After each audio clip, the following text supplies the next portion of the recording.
Welcome to This Week in the PNFL. I'm your host, Mark Hill, and along as usual is Mitch Grawl and Dean Chambers. How you doing tonight, fellas? Good. How are you? Doing really good. Doing really good here as well. So we have week 11 in the books and marching on down to week 12. We've had a lot of things that's gone on. Uh, some upsets this week, some pretty good games. I don't know. I don't believe we. I think we might have had one overtime game as well. Yes, we did. So we're gonna run through all of those. So we're just gonna jump right into that, and then on our middle segment, we're gonna go with another potluck again. There's a topic that Dean wants to bring up, wants to mention, and then we will see what Mitch has up his sleeve for his comments, and then we'll just move on from there to our week 12 games. So, if you guys are ready, we are gonna get this thing kicked off right now with game number one for week 11. It was New York Jets hosting Jacksonville, and what can we say? Jets do the Jets as they walked off with a 46-0 victory. We are going to start with Mitch this week. Well, what a game, right? I know we were waiting late into the night on Saturday for the Jacksonville game plan to be approved, and it was obviously worth the wait for Sunday morning for this matchup. But not surprised, Jets rolled, and we'll see what Jacksonville comes up with next week. Dean. Yeah, Max Jones was solid, and I think that made him the player of the game. He completed 63% of his passes, 21 of 38, four touchdowns, and no interceptions. It's pretty hard to lose a game when your quarterback plays that well. And I think that was the difference. Neither team had a whole lot of rushing yards, but the Jets definitely had a lot more passing yards, 375 to 106 than Jacksonville did. And, that ended up making the difference. And, of course, the Jets defense kept Jacksonville from scoring even. Did they even have any missed field goals in this game? No. Not a single field goal, not a touchdown. They weren't even in danger of scoring. Yeah, 5 sacks by the Jets defense definitely impacted that Jacksonville team. Yeah, that'll help keep the other team off the scoreboard also. Yep. San Francisco hosting LA. Battle down in the Bay Area. So, much closer than the previous one. But San Francisco walked away with a 23-11 victory. Dean. Yeah, I think the difference here was the 49ers defense. They held the Chargers to just 11 points, and that appears to be a touchdown, a 2-point conversion, and a field goal. And that was pretty much it. And the Chargers are held to a total of 250 yards of offense.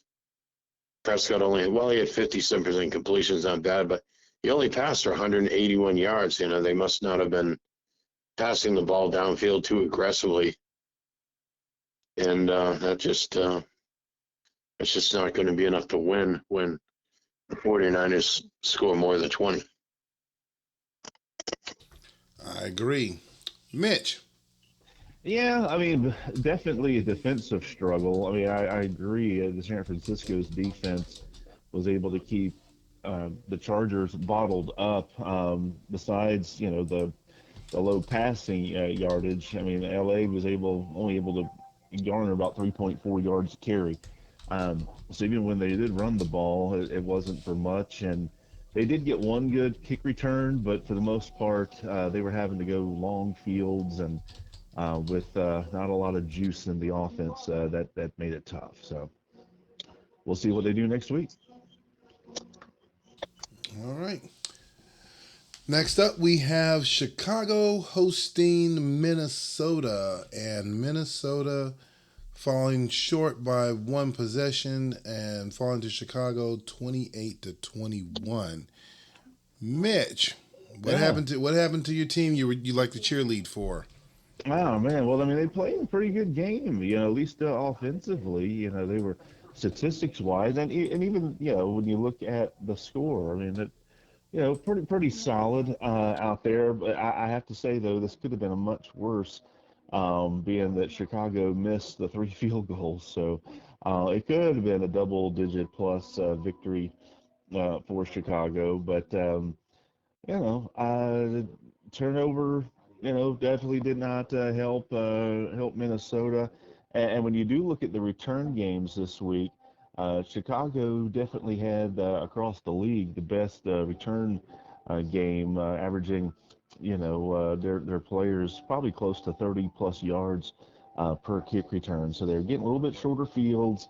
Obviously, was able to get critical stops and turnovers, and like I said, it could have been worse, but I'm sure Minnesota will rebound. Dean. Yeah, I had picked Minnesota to get an upset in this game, but their offense just didn't seem to quite be on it this week. And yeah, again, given that missed field goals by Chicago, the game probably wasn't as close as the score looked. I remember in watching it, it looked like Chicago was pretty dominant between the two of them. So definitely a tough loss for Minnesota. Yeah, I agree.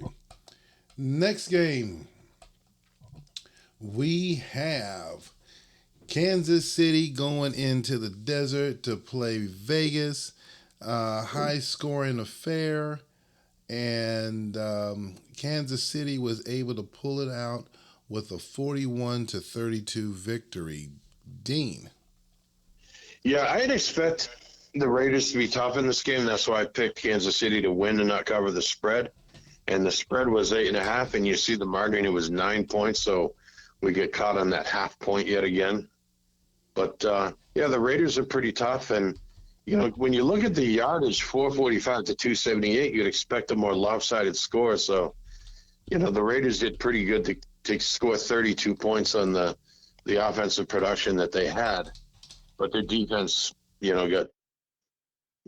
up 41 points. Baker Mayfield had a pretty solid game, completed 76% of his passes, and winning player of the week, and that ultimately made the difference in a high-scoring game. All right, coach. Let's talk about your boys. What did your boys do right this week? They did a lot right offensively. Both in the air and on the ground. So felt really good about that. It's rare that you find a quarterback that throws for five TDs and they don't get, player of the week. But I guess, we'll let Mac Jones have his like 10th player of the week this week for the Jets. But yeah, defensively, I actually felt pretty good. There was a couple of big plays that obviously ate up a bunch of yards for Las Vegas, but overall, felt pretty good. Okay, good victory for you. Next game, we have Indy hosting Pittsburgh. And I think on this one, we had all projected, I believe we all picked Pitt this week to win. And I think we did. yeah, and Indy shocked us all by taking away a 35-7 victory. Mitch. I mean, I don't even know what to say about this one. This Pittsburgh did nothing right in this game. They couldn't, run the ball. They couldn't pass the ball. They couldn't stop, the Indianapolis passing game. They did stop the Indianapolis run, so I will say this. So they did do that. I mean, they held Indianapolis to 2.8 yards a carry in the game, but yeah, I mean, they made the Indianapolis defense look like the '85 Bears in this. So nice win for Indy. Dean, what do you got? Yeah, the one thing I noticed, and I'm not sure why they made the switch at quarterback, or they started, Pittsburgh started Deshaun Watson at quarterback, and I'm not sure if he's on the verge of being washed up. He just doesn't seem to be getting the job done. In this game, completed 26% of his passes. I mean, that's horrendous. I mean, you know, Trey Lance got traded off of my team for doing better than that. Mm-hmm. So I don't think you're winning when your quarterback gets 26% passes. And then on top of that, Pittsburgh many weeks had been good in the running game. Well, they ran for 2.3 yards per carry, and they only ran 9 times for a total of 21 yards. This team is hard to predict. Last week we all picked Pittsburgh to win. It seems like when we get confident that they're on a roll and starting to win, they play someone that we think they're going to beat, and then they lose. And then when we pick them to lose, they win. I mean, it almost like defies our predictions week after week. Yeah. Well, I don't know. I guess when we pick one way, it's a curse, and the other one is a blessing. So we got to figure out how we're going to help them out and sort through it. Moving on. Next game we have New Orleans hosting Washington. Another close game. But Washington ended up squeaking out with a 21-17 victory. Dean. Yeah, well, the Redskins won again. They're 10-1 on the season, and they've won some close games, and they usually do. And I even though the Saints are a good team, I expected Washington to be a bit stronger this week, and as it turns out, they did win, and they didn't cover the spread. And when you look at the stats are, well, I mean, not quite as close as a score. And Washington had over 400 yards offense, whereas the Saints had 256. But I'm not sure what explains the difference there. Mm-hmm. But that's what you ended up getting, 21-17 score. Right. So, but it's important. Washington did get the win, and I don't think there's hardly any scenarios in which Washington doesn't win the division this season, with only 5 games left, and they're 10-1. So, Right.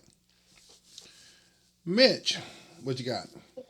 Yeah, I mean, Washington played a Washington game. Yeah, you would think the score based on the stats would have been a little bit more of a spread out there, but I mean, my goodness, they held New Orleans 0 yards rushing. But I will say New Orleans only ran the ball 9 times, so I think that could have been part of, not a whole lot of balance for New Orleans this week out there. But then, besides shutting down the run game for New Orleans, Washington had 5 sacks, and so again, you look at that and you're like, golly. I mean, obviously, the turnover by Washington, made a big impact and helped I think with the short field, but um, I'm sure Washington will take it and just move on. Yep. Next game we have up in the Pacific Northwest. Seattle was taking on the Giants, and I'm sure good game there, a hard fought game, as Seattle took this one 33-16. We're gonna start again with. We're gonna start with Mitch. All right. Well, Seattle definitely played its most complete game of the season, both offensively and defensively out there.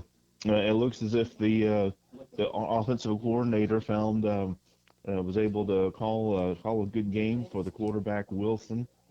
So that was nice to see. Not only did they have a high uh, completion percentage, but they also threw the ball down the field and made some yardage out there. The only thing that the Giants had going for them offensively was that run game. They both had Barkley and Freeman both ran for 77 yards out there, but outside of that, not a whole lot to talk about um, for the Giants. Just a pretty dominating performance by Seattle. So congratulations. All right, Dean, what do you yeah, got? and solid defensive performance by Seattle. But when you look at the offenses, I think this is really a contrast in the quarterbacks. As Mitch mentioned, the game plan worked very well for Zach Wilson. He had 81% of his passes completed. He did throw the one interception, but he threw 3 touchdown passes. And you look at the other side, um, and Jones for the Giants wasn't getting it done. 44% completions. I remember as I watched the game, and I'm thinking, the quarterback play that the Giants are getting from Jones, Daniel Jones, I'm beginning to wonder whether it's time they think about putting Anthony Richardson in as the starting quarterback, because Daniel Jones just isn't getting the job done, and you can see that. The running game was solid, as Mitch mentioned. They had 162 total yards rushing. You should be able to win a game when your running game is that good, but it still requires some degree of balance and some passing. And, your quarterback getting 44% of his passes for 124 yards, that just doesn't cut it. Yeah, true. Next game, we have Anaheim hosting Atlanta. Very tight game, very close game, going into overtime, and Atlanta pulled it out 20-14. We are going to start with Mitch again on this. Yeah, interesting game. Obviously, the Atlanta run game was on point, and it better have been. I mean, they ran the ball 50 times in this game, and so if it wasn't, they were going to be in trouble. But 50 rushes for 227 yards. It looked like the little Nebraska wishbone out there a lot of times on the field. But when you look at both teams from a passing standpoint, both seem to be trying to just chunk the ball. I mean, you look both quarterbacks squeaked by a 40% completion percentage, but when you look at the yards per completion, I mean, it was huge. I mean the excuse me, I'm about to choke on my dinner, but anyway. Well, you look at Danucci and Haskins. I mean, Danucci was 20 yards per completion, and you had Haskins that was, 20, almost 20 yards per completion as well. And so it looked like it was either hand the ball off or throw Hail Marys in this game. And so the defensively, though, Atlanta was definitely helped by those 6 sacks. So they were definitely ready to jump on the Anaheim Hail Mary train. So nice win. All right. Dean, what do you got? Well, I think this game reflects that going to this game 3-7, the Falcons definitely weren't going into mailing it in mode. The other thing that happened, the running game was pretty solid, 4.5 yards per carry, which isn't bad, with 50 attempts and 227 yards. But the other thing that was a big change in this game is that my defense actually showed up and actually played defense. Gave up a few big plays to the passing game of the Rams, but covered a whole lot of passes. Haskins had 40% complete. Now Danucci made up for it by having 40% himself, but he had much more of a running game to help out his cause. But my defense actually played defense. They actually covered stuff, actually stopped runs at times. The Rams are only ran 4.1 per carry, 4.1 yards per carry, which is it's not bad, but may not be quite enough to get it done where you want to shoot for a goal closer to 5 yards per carry. Right. So defense actually showed up in this game, and it went into overtime. Both teams played well defensively. Both teams' defenses showed up. It was it was tied at 14. When your defense gives up 14 points in 60 minutes, that's not bad, and both teams did that. And overtime can go either way, and in this case, my team won the toss, and in a drive that was all running, I think, except for there was one time pass that was completed for like 20 yards. That drive alone was just, I think, almost all running, and ended up with a toss sweep that scored the touchdown at the end. Last game, last game for week 11 is New England hosting Detroit, and we kind of called this one early on that we did not know what was going to happen with New England. They started off strong, and then was wondering, did they have that reach that peak and they just kind of fall off at the end. They had a rough outing this time, as Detroit ended up taking this one 25-20. We're going to have Dean start this one. Yeah, this was a pick'em game, and I think all three of us did pick Detroit to win. And from my perspective, it was a fairly easy pick because I think it was more likely that Detroit was going to win this game than New England. And as you can see, that was the case. Statistically, it was fairly close, but Detroit was able to score a bit more, even despite having a turnover in the game. And the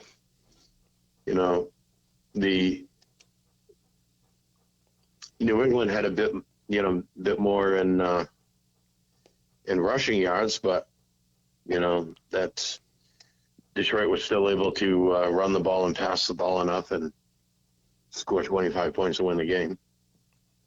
Yep. Mitch. Mitch. Yeah, I'm here. I'm here. I wanted to make sure I pushed it on mute before I choked on my dinner again. No, but yeah, this game, I was not surprised that Detroit won, but this continues to be a trend for Detroit, is that they don't necessarily win pretty, but they do keep on winning. I think it puts them to 7-4, I think they pretty much at this point are pretty darn close to having a playoff spot all locked up there in the NFC. So, congratulations, Detroit. And what do you think is going on with New England? I think I don't know. I guess time will tell here. Yeah, I don't know. We'll see. Okay. Moving into our second segment, what we're going to do is go through. We talked a little bit during the pregame about doing another potluck again. I know that I know there's at least one topic that Dean wants to discuss, and Actually, two of them. no, actually two of them, and then have Mitch. And go they're ahead. both trading related. Okay, and then we will have Mitch jump in with his. So we are going to go ahead and let you kick this off. So the floor is yours. Okay, we know that, as you all know, the trading deadline is coming up this weekend, and I'm not going to mention who it was, but one team owner sent me a note because there was all that banter in the emails about that I was doing a fire sale and whether it made me look like I was a used car salesman, all this. And someone in response to that sent me a private email and said, if I make one of these trades, is there like some kind of warranty? And if I trade for a player and they don't make my roster next season, do I get a refund? Because I thought it's kind of a strange question. But when I thought about it, what the issue really is, and this is something we should all keep in mind, as you make trades, especially for some of these more marginal players, the players that I deemed were, worthy of being traded for a seventh round draft pick or, 1 or 2 points or something, those players that I put on the Dollar Tree bargain bin list. I think the issue is that you trade for a player like that, and right now you think that, yeah, they fit in, they're good enough to be on my 53-man roster, but by the time the offseason comes around and you sign free agents or you select draft picks with the draft picks you have, and then suddenly that player might not look like he's worthy of being on the 53-man roster or even being carried in the practice squad. That's the chance you take. That's the risk when you trade for those players, that player may or may not make your roster long term. So for me, when I see that, I think, is there a refund? I don't know what a refund would be, but I think the effort there is to kind of ensure that risk. But the receiver of the product, so to speak, in this case, should bear the risk.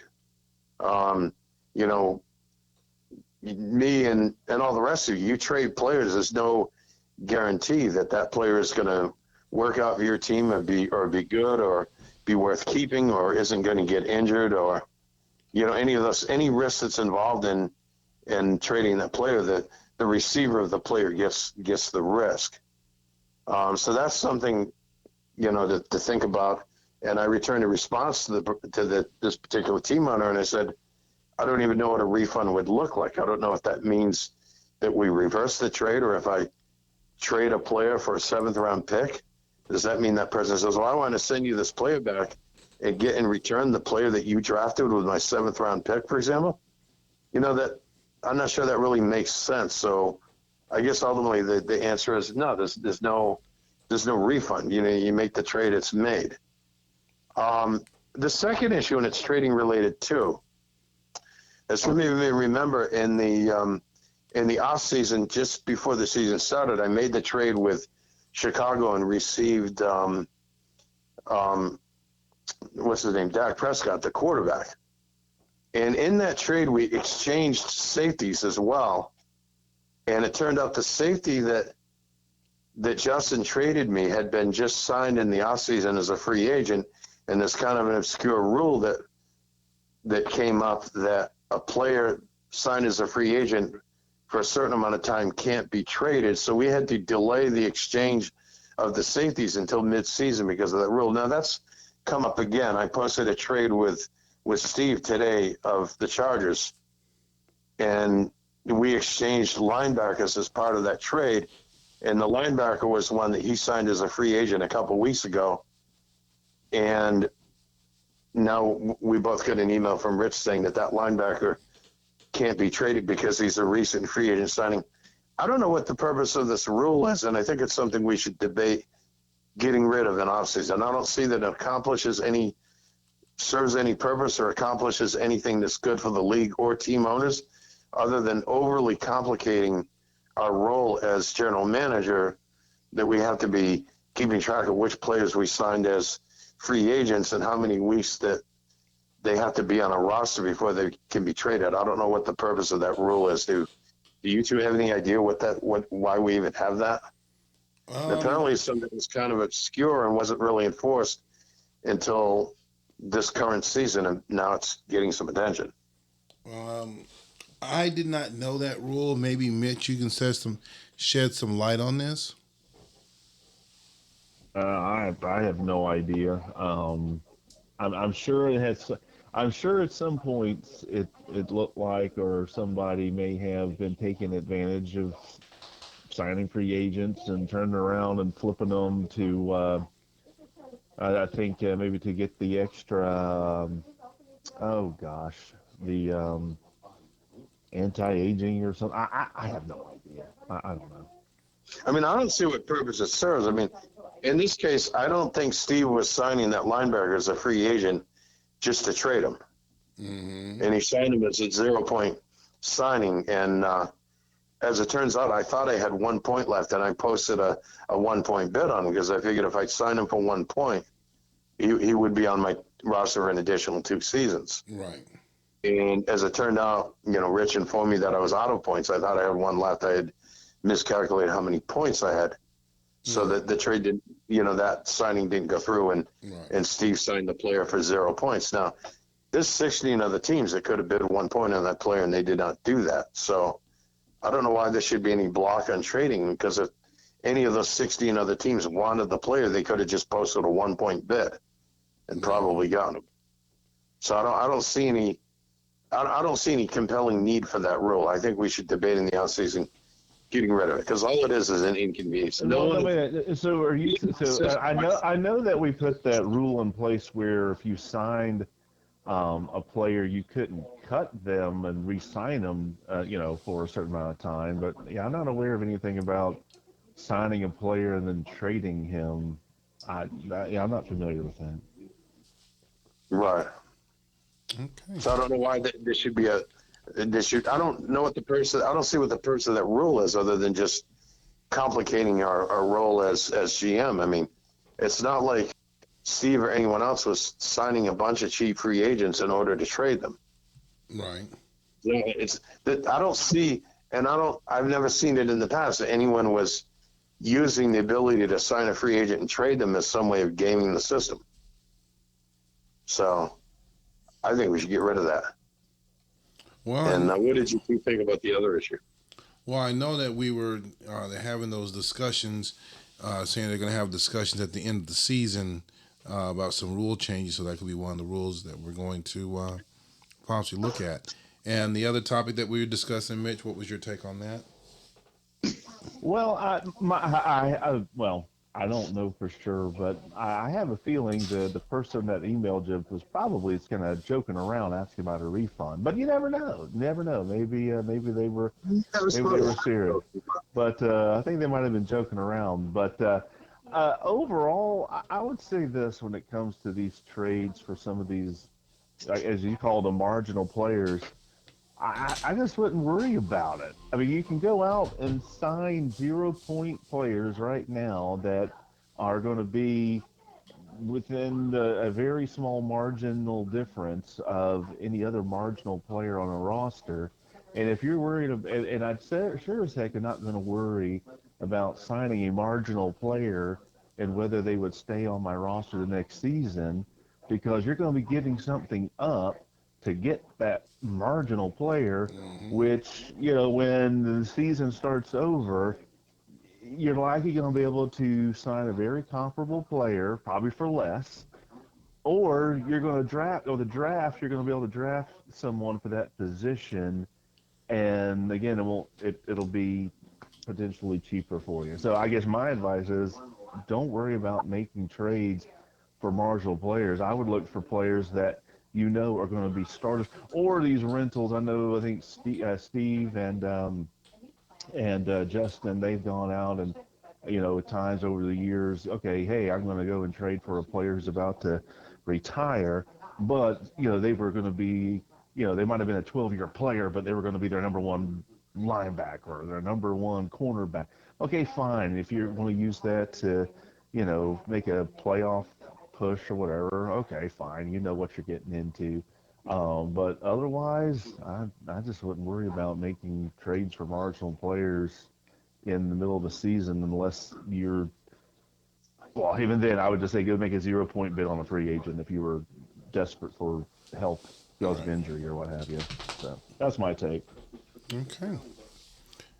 Um, any other final topics? Any comments you want to have on that, Dean? Before we move on. No, that's pretty much it. I think my personal view is that rule, and I'm seeing a response from Rich that it has to be 8 weeks. I don't know who wanted that rule and why that's it. I think we should debate getting rid of that. I don't see any benefit of it. I mean, most of our rules have either a need or a benefit to be in there. This seems to be just an inconvenience, and we have too many rules in general. Things are too complicated, and just I think an example of one of them. I think we need to get rid of this in the off season. Yeah, I think that's something that we can look at as far as possibly trying to streamline it. I know, like I said, I mentioned earlier, they always have those discussions, and Charlie opens it up to get some ideas out there. So I'm sure that this conversation will probably move forward into the forum as well, so we can have some more in-depth conversation on this. So what we're gonna do is stick a pin in that one right now, and we're gonna pivot on over to the Week 12 games. Um, I know some of you guys are real excited about that. Um, Looking at where we stand in the standings right now, we have in the East, we have New York Jets and New England, top two teams there. In the West Division, we have Kansas City and Minnesota as the top two teams. But you have LA and Pittsburgh nipping on their heels. Over on the NFC side, you have Washington pretty much has it locked up, and Detroit in the second position.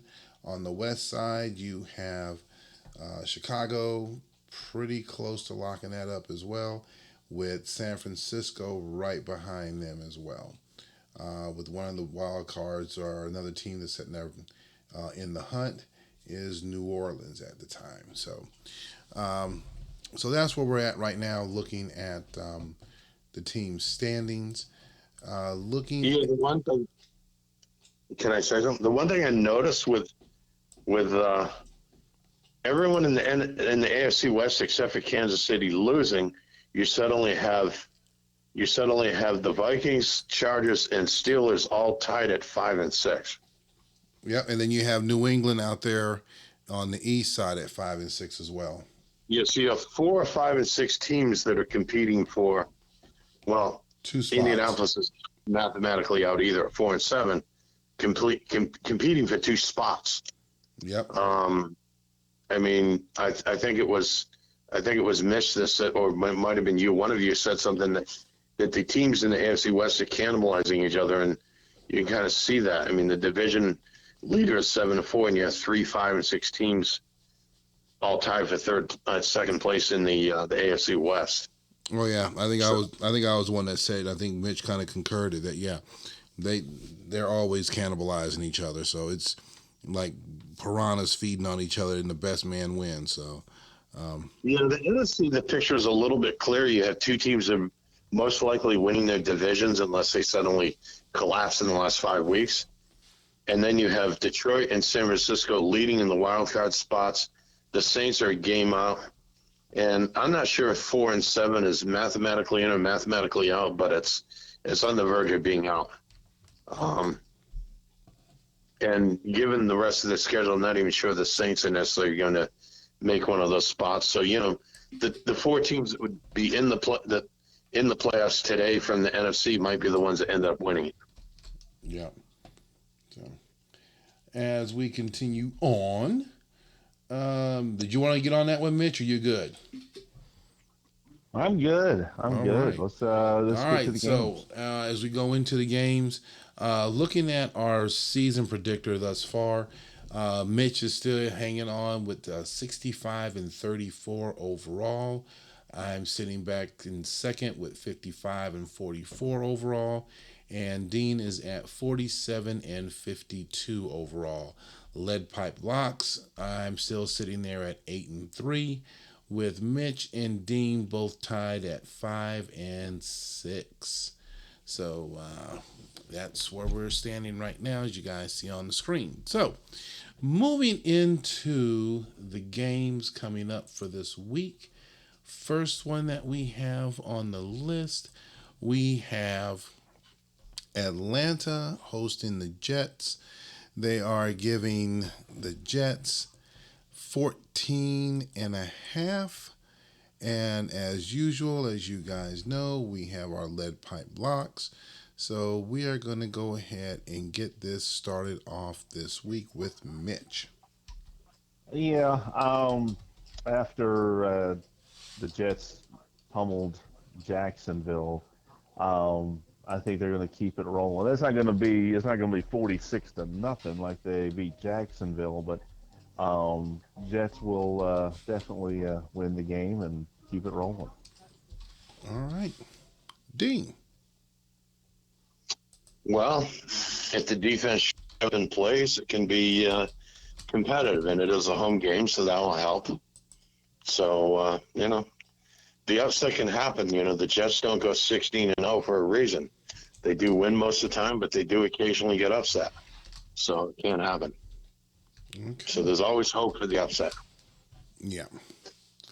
Um, I I'd like to see the upset come in, but I think that as the way the Jets prepare, I think they're gonna continue their winning ways and continue to prepare, and they're gonna hold firm, and they're going to take this game this week. Second game that we have, Kansas City hosting Indy. Sports books are giving Kansas City 9.5. Dean. Yeah, I think Indianapolis has been somewhat inconsistent, and they're sitting, I believe, at 4 and 7 right now. I think the Chiefs will win and most likely cover that spread, even though you could say it should be close enough, but I don't think Indianapolis is going to prevent the Chiefs from covering the spread. Okay. Mitch, what your boys going to do this week? Well, I mean, if anyone paid attention and watched that game that Indianapolis had this past week, you'd have saw that their defense is, played like 85 Bears, as I mentioned earlier. I mean, basically keeping Pittsburgh from doing anything. Pittsburgh did beat me earlier in the year, so I mean, with all that being factored in, I mean, I don't know why you would pick Kansas City to even show up in this game, but we will, and I'll say we'll pull it out, but that Indy defense is just well, they're beasts. Well, let it be reported that Coach Mitch Holtz is back. Yep, there he is. I was just waiting for him to say he'd be honored to be on the field with them. That was the only thing I was waiting on. So, Yeah, but we that's the didn't only get thing that. he didn't say. I Yep. mean, I'm Good. not. I mean, I can't be honored to be on the field. I might not even show up. I mean, with the way that defense plays for Indianapolis. Hmm. Yeah, yeah. I'm But going. I'm not your giving. offense is Go good, ahead. and Baker Mayfield is going to be Player of the Week again. Then he can pass the 400 yards and 5 touchdown passes against the Indianapolis 85 Bears defense. There you go. I'm going to keep mine nice and simple, straightforward. I'm picking KC this week to win. I think the spread's a little overinflated, but um, it'll be Kansas City nonetheless. Next game we have Washington hosting New England. They are giving Washington 13 and a half. Mitch. Washington will win this game, and I think they'll win it pretty easily. Okay. Dean.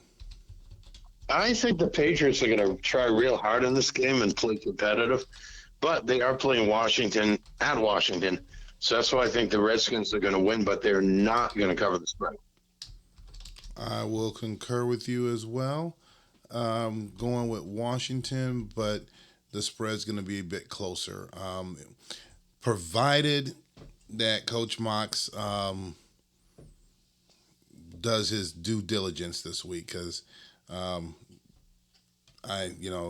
it could be a tight game, maybe not. I think Mox is going to do the right thing because he's fighting for a playoff spot right now. He wants to get back into the dance.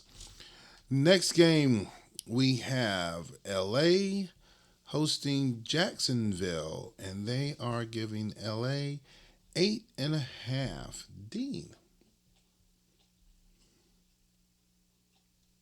Did you say Dean. me or me? Yeah. Dean. Um, yeah, I think the Chargers are definitely going to win and cover the spread on this one. All right. Straightforward. Mitch. And that's why you're picking New England? Is that? I'm joking. I'm joking. No. Hey, Uh, I was gonna cut that out. I thought about cutting it out of last week's show, but I'm like, I had the gremlins running around in the machine last night, and it took me like, or not last night, last when I did the show last, and it took like 3 times to get it encoded. I ended up calling Rich, and I was gonna have Rich loaded up on his side because it just wouldn't encode. Till oh, finally I geez. had it done. It was an encoding issue where the file was like 2 gigs in size instead of 400 and some odd meg. Wow, But I that's crazy. digress. So go ahead. No. Yeah, this one will definitely be an interesting game for sure. I will go with. I'll go with Los Angeles. Los Angeles. Okay. Well, this is 3 in a row for us. I'll be picking LA as well. So I think these final games are going to be interesting as we get down to our locks. So next game we have is Vegas hosting Pittsburgh, and they are giving Pittsburgh 6.5. Mitch.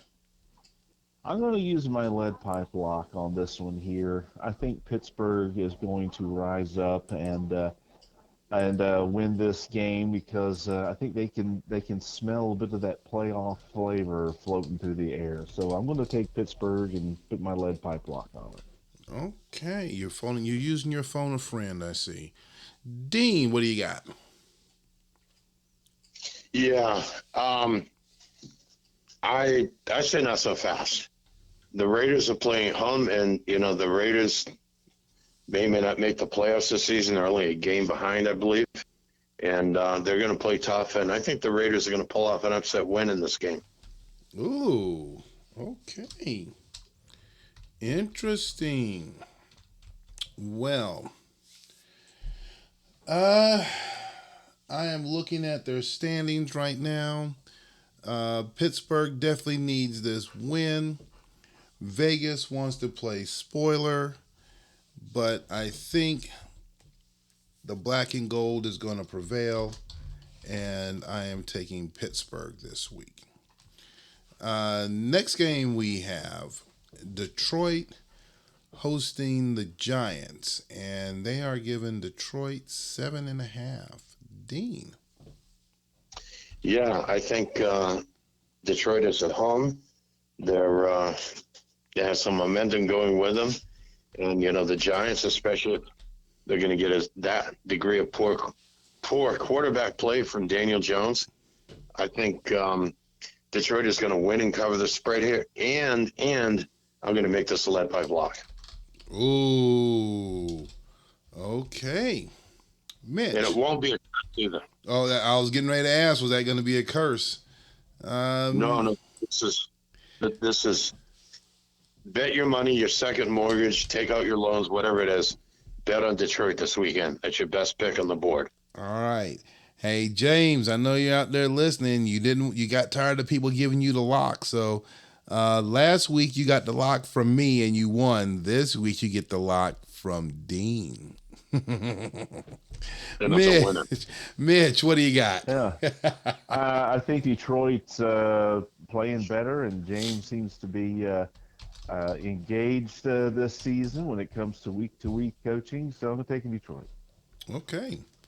Next game we have Anaheim hosting Chicago. They are giving Chicago 13.5.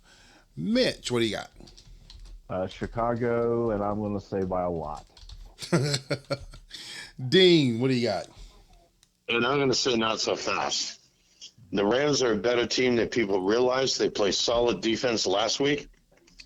That defense is going to show up, and it is a home game for the Rams. And they're going to be surprisingly effective on offense. Now, is it enough to pick an upset and say that they're going to beat the Cardinals? Well, not so fast in that either. Chicago is going to win, but they're definitely not going to cover that giant spread. Okay. I'm going to be pretty much in concurrent with you guys as well. I am taking Chicago. I think the spread's going to, I hate to say this to Shuggy, but yeah, I think the spread's pretty much right on, dead on there. So next game, we have our only pick'em game this week. We have Minnesota versus San Francisco, and we are going to start with Dean. Yeah, how many times I picked the 49ers to win and they don't cover the spread? So I'm glad to see this is a pick 'em game. And, when you can get the 49ers on a pick 'em game, pick 'em. They're going to win. 49ers win this weekend. All right. Mitch. Minnesota's desperate. They have to win. I'm going with Minnesota. As if I didn't know. I am looking. Yeah, and I had to agree with you. Minnesota wants this win. They're still in there scrapping. Frisco does have 7-4 this season, but I think that Minnesota is going to come in and pull out an upset. And not only that, I'm going to put my little chip down there on Minnesota. So for this week, Mitch, I need you to give me one of your Minnesota pom poms, so I can go ahead and cheer for the Vikings as well. I am taking Minnesota this week. The reason the 49ers are going to win this weekend because Charlie doesn't want to have another late season slide that takes him out of the playoffs again. True, but I think Minnesota's getting that rare break where it gets to jump out of that feeding frenzy called the AFC West to go take someone else on. So I think they're going to pull off the upset this week. So last game for this week 12, we have New Orleans hosting Seattle down in the Bayou, and they are giving New Orleans 9.5. Mitch.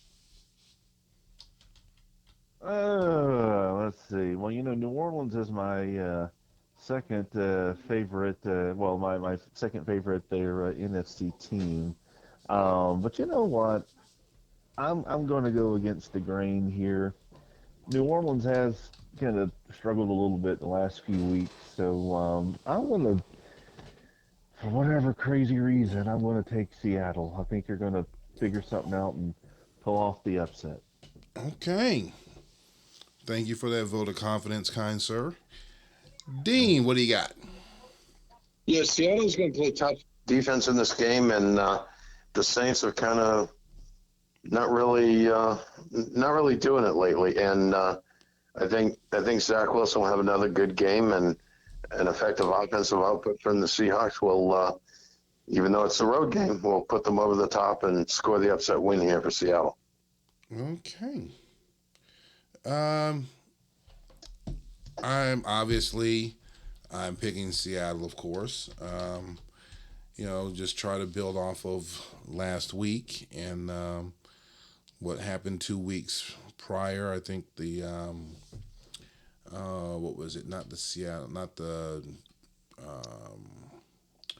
not Chicago game, but the game before that, prior that was the Anaheim. So hopefully I can kind of build on that and try to get something going here. So And you know that a win in this game goes a long way to taking your team out of contention for the Saco Bowl.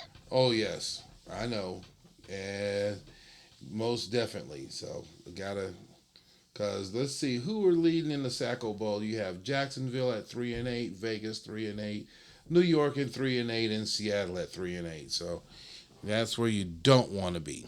So all right, guys, as we are coming to wrap this show up, um, got some real good games coming up this week. Um, and I don't know, I hadn't had a chance to talk to the guys, so they don't know this yet. It's just thought bubble came into my head. I'm thinking maybe not this week, but probably next week. Maybe we could try and get a live game out there, kind of give you guys a week's notice. So if there's any teams that want to have their game broadcast not this Friday, but the Friday after, Would we'll that be see. week 13 That games? would be the week 13, 13? Yeah, week 13 games. We'll see how everything shakes out this weekend, and I think it'd be kind of interesting to broadcast one of those games as it's getting down to the wire, and maybe start doing a couple of those as we're coming up Well, close to the Kansas City and playoffs. Detroit looks like a possible candidate. Yep, there's some possibilities out there. So, and if we can get the coaches on there, that'd be even better. So, Washington and Minnesota would work. yep, I don't know if you want to do Atlanta at Chicago, yep. but What do you think, Mitch? Think we should try it again? Well, we should probably look at doing that. Yeah, I know that we're planning on doing, I think, the game between you two guys in a few weeks. So, Yep, yep, we probably need to warm up again. Yeah. yeah. Gotta get some warm ups there. So, alrighty. So, as we come to wrap up this week's show, we're gonna take another spin around the table, starting with Dean. yeah, I would just say good luck to everyone in their games this weekend. All right, Mitch, what you got, sir? Yeah, it's getting towards the stretch. So the next few weeks, we're going to be telling a lot as far as the playoff picture goes. So buckle up and let's get it.